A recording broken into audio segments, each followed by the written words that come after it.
أعوذ بالله من الشيطان الرجيم. بسم الله الرحمن الرحيم. بديع السماوات والأرض أنى يكون له ولد ولم تكن له صاحبة وخلق كل شيء وهو بكل شيء عليم. ذلكم الله ربكم لا إله إلا هو خالق كل شيء فاعبدوه وهو على كل شيء وكيل. لا تدركه الأبصار وهو يدرك الأبصار وهو اللطيف الخبير. قد جاءكم بصائر من ربكم فمن أبصر فلنفسه ومن عمي فعليها وما أنا عليكم بحفيظ. وكذلك نصرف الآيات وليقولوا درست لنبينه لقوم يعلمون. اتبع ما أوحي إليك من ربك لا إله إلا هو وأعرض عن المشركين. ولو شاء الله ما أشركوا وما جعلناك عليهم حفيظا وما أنت عليهم بوكيل. ولا تسبوا الذين يدعون من دون الله فسبوا الله عدوا بغير علم. كذلك زينا لكل أمة عملهم ثم إلى ربهم مرجعهم فينبئهم بما كانوا يعملون. وأقسموا بالله جهد أيمانهم لئن جاءتهم آية ليؤمنن بها قل إنما الآيات عند الله وما يشعركم أنها إذا جاءت لا يؤمنون. ونقلب أفئدتهم وأبصارهم كما لم يؤمنوا به أول مرة ونذرهم في طغيانهم يعمهون. اور آسمانوں اور زمین کا موجد یعنی بنانے والا اس کا بیٹا کیوں کر ہو سکتا ہے جبکہ اس کی کوئی شریک زندگی نہیں ہے، اور ہر چیز کو اس نے پیدا کیا ہے اور وہ ہر چیز کا خوب علم رکھتا ہے۔ یہی اللہ تمہارا رب ہے، اس کے سوا کوئی معبود نہیں، وہ ہر چیز کا خالق ہے، لہٰذا اسی کی عبادت کرو، اور وہ ہر چیز پر نگران ہے۔ نگاہیں اسے پا نہیں سکتی جبکہ وہ نگاہوں کو پا لیتا ہے۔ وہ نہایت باریک بین بڑا باخبر ہے۔ تمہارے رب کی طرف سے تمہارے پاس بصیرت افروز دلائل آ گئے ہیں۔ اب جس نے آنکھ کھول کر دیکھا اس نے اپنا بھلا کیا، جو اندھا بن گیا اس نے اپنا نقصان کیا، اور میں تمہارا نگہبان نہیں ہوں۔ اور ہم اسی طرح آیات مختلف انداز میں بیان کرتے ہیں جس سے وہ یہ کہیں گے کہ آپ نے کسی سے قرآن پڑھا ہے، اس لیے بھی کہ ہم یہ بات اہل علم پر واضح کر دیں۔ آپ کے رب کی طرف سے آپ پر جو وحی ہوئی ہے اس کی اتباع کریں، اس کے علاوہ کوئی معبود نہیں، اور مشرکین سے کنارہ کش ہو جائے۔ اور اگر اللہ کی مشیت ہوتی تو یہ لوگ شرک کر ہی نہیں سکتے تھے، اور ہم نے آپ کو ان پر نگہبان مقرر نہیں کیا، اور نہ ہی آپ ان کے ذمہ دار ہیں۔ صرف آپ کا کام یا رسول اللہ بات کو پہنچانا ہے، پیغام پہنچانا ہے، وحی الہی کو پہنچانا ہے۔ گالی مت دو ان کو جن کو یہ اللہ کو چھوڑ کر پکارتے ہیں، مابعد وہ عداوت اور نادانی میں اللہ کو برا کہنے لگیں۔ اس طرح ہم نے ہر قوم کے لیے ان کے اپنے کردار کو دیدہ زیب بنایا ہے، پھر انہیں اپنے رب کی طرف لوٹ کر جانا ہے، بس وہ انہیں بتا دے گا کہ وہ کیا کرتے رہیں۔ اور یہ لوگ اللہ کی پکی قسمیں کھا کر کہتے ہیں اگر ان کے پاس کوئی معجزہ آئے تو یہ اس پر ضرور ایمان لے آئیں گے۔ کہہ دیجئے معجزے صرف اللہ کے پاس ہیں، لیکن مسلمانوں تمہیں کیا معلوم کہ معجزے آ بھی جائیں تب بھی یہ لوگ ایمان نہیں لائیں گے، اور ہم ان کے دل و نگاہ کو اس طرح پھیر دیں گے جیسا کہ یہ پہلی مرتبہ اس پر ایمان نہیں لائے تھے، اور ہم انہیں انہی کی سرکشی میں سرگرداں چھوڑے رکھیں گے۔ نگاہوں کا ادراک وہ عقل کا اپنا ادراک ہوتا ہے۔ آیت نے صاف الفاظ فرمایا نگاہیں اللہ کا ادراک نہیں کر سکتی۔ اس کا مطلب یہ کہ اللہ کا وجود ایسا نہیں ہے جو نگاہوں کی حس اور ادراک کے دائرے میں آ جائے۔ امام جعفر صادق علیہ السلام سے بھی روایت ہے کہ آنکھیں صرف ان چیزوں کو دیکھ سکتی ہیں جو رنگ اور کیفیت پر مشتمل ہو، اور ذات پروردگار تو خود خالق ہے اشیاء اور کیفیت کا۔ حضرت علی علیہ السلام نے بھی ارشاد فرمایا بھلا جو چیز اس نے مخلوقات پر طاری کی ہو وہ اس پر کیوں کر طاری ہو سکتی ہے؟ یعنی جو اس نے رنگ اور اسی طرح کیفیت، یہ سب چیزیں مخلوق ہیں، کیسے اس پر آ سکتی؟ وہ خود اس چیزوں کا خالق ہے۔ جو چیزیں اس نے ایجاد کی ہیں، خلق کی ہیں، اس کی طرف کیوں کر ہو سکتی ہیں؟ جس چیز کو اس نے پیدا کی وہ اس میں کیوں کر پیدا ہو سکتی ہیں؟ مومنین اگر مشرکین کے خداؤں کو دشنام دیں، یعنی گالی گلوچ دیں، تو جاہلی تعصب کی بنا پر وہ اللہ کی شان میں گستاخی کریں گے۔ لہٰذا اس کے محرک اور سبب تم نہ بنو، یعنی تم نہ تو ایسی باتیں نہ کرو، بلکہ براعت کا اظہار کرو، لیکن گالی گلوچ دینا یہ گھٹیا لوگوں کا کام ہے۔ لہٰذا اعلیٰ کردار کے مالک بنو۔ لوگ براعت کرتے تھے، گالی گلوچ نہیں دیتے تھے، اور یہ معجزے یہ سارے اللہ کے کام ہیں۔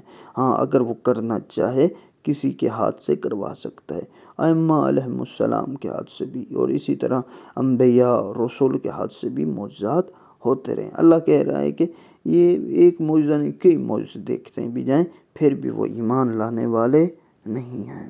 وَلَوْ أَنَّنَا نَزَّلْنَا إِلَيْهِمُ الْمَلَائِكَةَ وَكَلَّمَهُمُ الْمَوْتَى وَحَشَرْنَا عَلَيْهِمْ كُلَّ شَيْءٍ قُبُلًا مَا كَانُوا لِيُؤْمِنُوا إِلَّا أَن يَشَاءَ اللَّهُ وَلَكِنَّ أَكْثَرَهُمْ يَجْهَلُونَ وَكَذَلِكَ جَعَلْنَا لِكُلِّ نَبِيٍّ عَدُوًّا شَيَاطِينَ الْإِنسِ وَالْجِنِّ يُوحِي بَعْضُهُمْ إِلَى بَعْضٍ زُخْرُفَ الْقَوْلِ غُرُورًا وَلَوْ شَاءَ رَبُّكَ مَا فَعَلُوهُ فَذَرْهُمْ وَمَا يَفْتَرُونَ وَلِتَصْغَىٰ إِلَيْهِ أَفْئِدَةُ الَّذِينَ لَا يُؤْمِنُونَ بِالْآخِرَةِ وَلِيَرْضُوهُ وَلِيَقْتَرِفُوا مَا هُمْ مُقْتَرِفُونَ أَفَغَيْرَ اللَّهِ أَبْتَغِي حَكَمًا وَهُوَ الَّذِي أَنزَلَ إِلَيْكُمُ الْكِتَابَ مُفَصَّلًا وَالَّذِينَ آتَيْنَاهُمُ الْكِتَابَ يَعْلَمُونَ أَنَّهُ مُنزَلٌ مِّن رَّبِّكَ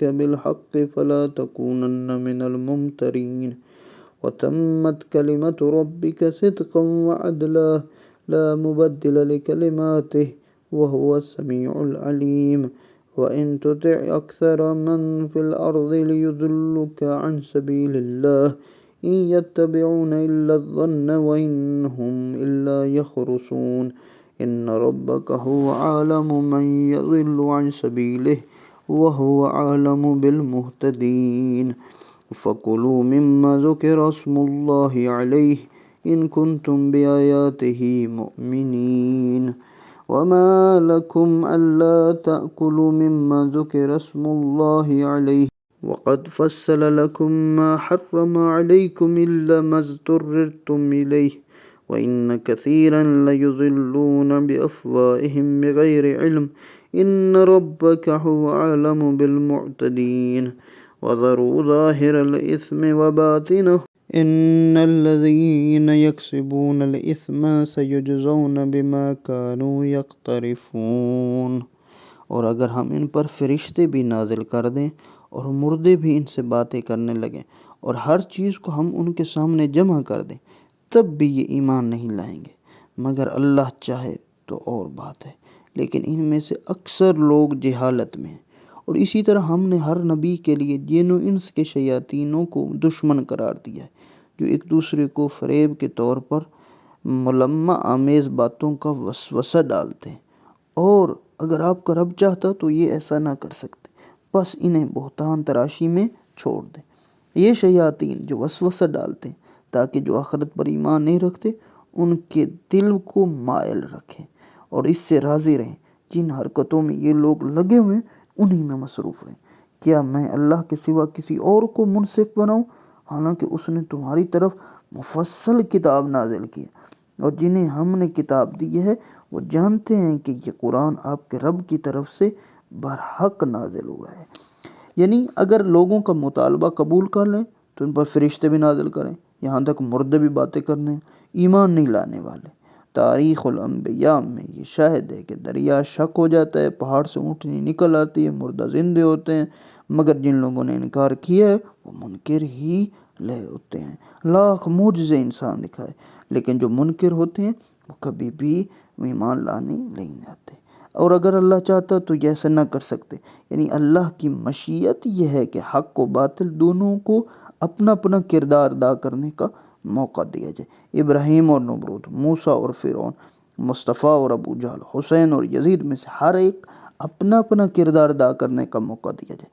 اللہ تعالیٰ حجت، دلیل، قلب و ضمیر کی راہ سے ایمان چاہتے، طاقت استعمال کرنا ہوتی تو یہ کام اللہ کے لیے نہایت ہی آسان تھا، لہٰذا آپ ہرگز شک کرنے والوں میں سے نہ ہوں۔ یعنی آپ اس بارے میں شک و تردید نہ کریں۔ ممکن ہے یہاں پر خطاب ظاہر رسول خدا سے ہے، لیکن مقصود دوسروں کو سمجھانا ہے۔ بہت سارے ایماندار لوگ جب دیکھتے ہیں کہ اللہ یہ سب بھیج رہا ہے لیکن یہ لوگ ایمان نہیں لے آ رہے، اور جو کافر ہیں، منکر ہیں، ان کی تعداد زیادہ ہے، اللہ نے کہا کہ تم شک نہ کرو، ٹھیک ہے، کم ہیں، اچھے ہیں، ٹھیک ہے، اور آپ کے رب کا کلمہ سچائی اور عدل کے اعتبار سے کامل ہے، اس کے کلمات کو تبدیل کرنے والا کوئی نہیں، اور وہ خوب سننے والا، جاننے والا ہے۔ اور اگر آپ زمین پر بسنے والے لوگوں کی اکثریت کہنے پر چلیں گے تو وہ آپ کو راہ خدا سے بہکا دیں گے۔ یہ لوگ تو صرف ظن کی پیروی کرتے ہیں اور یہ صرف قیاس آرائیاں ہی کرتے ہیں۔ بے شک آپ کا رب خوب جانتا ہے کہ کون اس کے راستے سے بھٹک جائے گا، اور ہدایت پانے والوں سے بھی وہ خوب آگاہ ہے۔ لہٰذا اگر تم اللہ کی نشانیوں پر ایمان رکھتے ہو تو وہ ذبیحہ، یعنی جو جانور ذبح کیا جاتا ہے، کھاؤ جس پر اللہ کا نام لیا گیا ہے۔ اس کے اندر اللہ کا فیصلہ مراد ہے۔ کلمہ جو کہا کہ اللہ کا جو کلمہ ہے، سچائی اور عدل، اس سے فیصلہ ہے، یعنی وعدہ ہے، وعید ہے، کیونکہ اللہ نے اسلام کو فتح و نصرت کا جو وعدہ کیا اور اسلام کے غلبے کا جو فیصلہ ہے وہ مشرکین کی خاری کی وعید ہے۔ دنیاوی معاملات میں تو لوگ ظن و گمان پہ عمل کرتے ہیں، لیکن دین اور عقیدے کے اوپر ظن نہیں ہے، اس کے اندر یقین ہونا ضروری ہے۔ اور کیا وجہ ہے کہ تم وہ ذبیحہ نہیں کھاتے جس پر اللہ کا نام لیا گیا، حالانکہ اللہ نے جن چیزوں کو اضطراری حالت کے سوا تم پر حرام قرار دیا ہے ان کی تفصیل اس نے تمہیں بتا دی، اور بے شک اکثر لوگ اپنی خواہشات کی بنا پر نادانی میں گمراہ کرتے ہیں۔ آپ کا رب حد سے تجاوز کرنے والوں کو یقیناً خوب جانتا ہے، اور تم ظاہری اور پوشیدہ گناہوں کو ترک کر دو۔ جو لوگ گناہ کا ارتکاب کرتے ہیں بے شک وہ عنقریب اپنے کیے کی سزا پائیں گے۔ ذات پروردگار ارشاد فرمانا چاہتا ہے کہ ظاہری اور پوشیدہ گناہوں کے بارے میں مختلف اقوال ہیں، کہ مثلا علماء نے یہ ظاہری گناہ مراد جو اعضاء و جوارح سے، پوشیدہ جو دل میں رکھے جائے، مثلا حسد، کینہ، بغض، عداوت، یہ سب باطنی گناہ ہیں، انسان کو ان سے بچنے رہنا چاہیے۔ مثلا کسی کی غیبت کی ہے، توہین کی ہے، اور انسان کی یہ ظاہری گناہ ہے، اور لیکن باطنی حسد رکھتا ہے، بغض رکھتا ہے، عداوت رکھتا ہے، دشمنی رکھتا ہے، اللہ کو یہ بھی پسند نہیں ہے۔